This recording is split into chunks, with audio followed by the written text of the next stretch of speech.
존경하는 국민 여러분, 그리고 우원식 국회의장님과 선배 동료 의원 여러분, 저는 서울 광진을 국회의원 고민정입니다.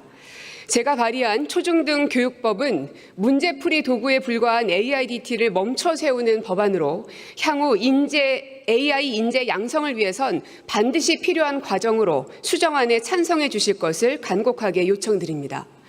이미 AIDT가 왜 필요 없는지에 대해서는 지난번에도 한번 말씀드린 적이 있습니다. 그럼에도 불구하고 교육위 안에서도 여기에 대한 합의점을 찾아내지 못했습니다. 앞서서 서지영 의원께서 많은 말씀 주셨지만 잠자는 교육을 일깨워야 된다는 부분에 대해서는 적극 공감합니다. 아마 여기에 동의하지 않는 학부모나 어른들은 아무도 없을 겁니다. 다만 언제까지 아이들을 문제풀이 학생으로만 만들 겁니까? 청소년들의 자살률이 갈 데 없이 계속해서 급증하고 있습니다.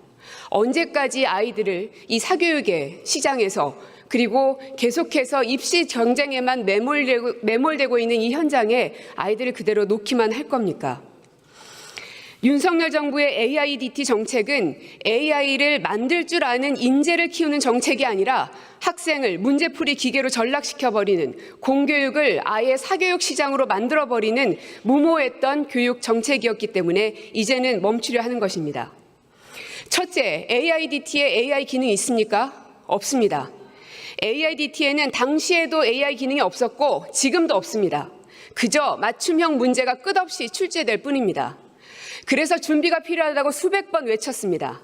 어린 학생들에게 적용되는 것이니만큼 실증을 동반한 검증 없이 부작용에 대한 후폭풍을 감당할 수 없었기 때문입니다. 둘째, AIDT의 학습 성과에 대한 연구 용역은 했습니까? 아닙니다. 한 차례도 이루어지지 않았습니다. 셋째, AIDT를 주도적으로 활용하고 학생을 가르쳐야 할 교사 연수는 제대로 이루어졌습니까? 아닙니다. AIDT 개발이 완료되지 않아서 실물 교과서가 없는 상태였으니 말 하나 만합니다.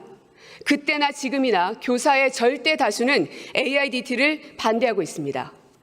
넷째, AIDT가 학력 격차를 줄입니까?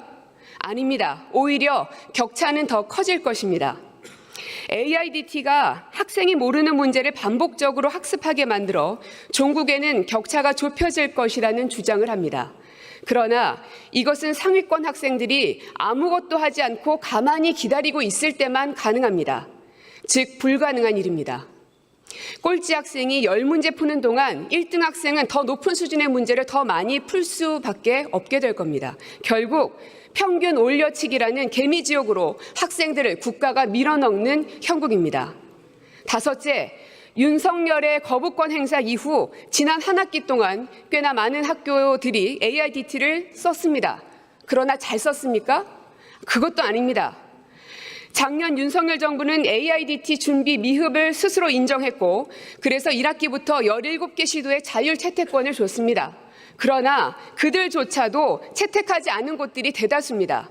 서울 24.3%, 인천 18.8%, 충남 15.4%, 경남 9.9%, 채택률이 30%에도 못 미치는 지역이 대다수입니다. 이 가운데 직접 써본 학교는 얼마나 되는지 아십니까? 접속률을 살펴봤더니 10%에도 미치지 못하는 것으로 파악됐습니다. 즉, 채택을 하고서도 실제로는 사용하지도 않는 학교가 대다수라는 것입니다. 전 세계가 AI 시대를 맞아 분주합니다. 우리도 마찬가지입니다. 그렇기 때문에 지금 필요한 것은 AIDT가 아니라 인재 양성을 위한 AI 교육입니다. 문제풀이를 더 빠른 시간에 많이 맞추는 교육이 아니라 원리를 이해하고 창의적 사고를 키워주는 교육입니다. AI에 익숙한 인재가 아니라 AI와 협업할 줄 아는 인재를 키워야 합니다. AI를 활용한 어떤 교수법이 필요한지, AI를 교육의 어떤 부분에 접목시켜야 좋은 효과를 얻을 수 있는지 AI 교육에 대한 R&D 투자도 절실합니다. 국민의힘 의원들은 이주호 장관이 이미 출판사와 정부 간 소송을 한번 유발했던 사람이란 사실을 알고 계십니까? 교과서 자율화 정책 MB정부 때 이주호 교육부 장관이 했었습니다. 그 당시에도 박근혜 정부가 제동을 걸었고 문재인 정부 당시 2,327억의 배상 명령을 받았습니다. 그런데 이주호 장관은 이번에도 또다시 출판사와 교육부 정부 간의 소송을 알면서도 유발한 사람입니다. 그걸 알고도 속으신 것입니까? 아니면 몰라서 무능했던 것입니까? 이제라도 자리에 앉아 계신 모든 국회의원 여러분들께 간곡하게 호소드립니다. 찬성을 부탁드리겠습니다.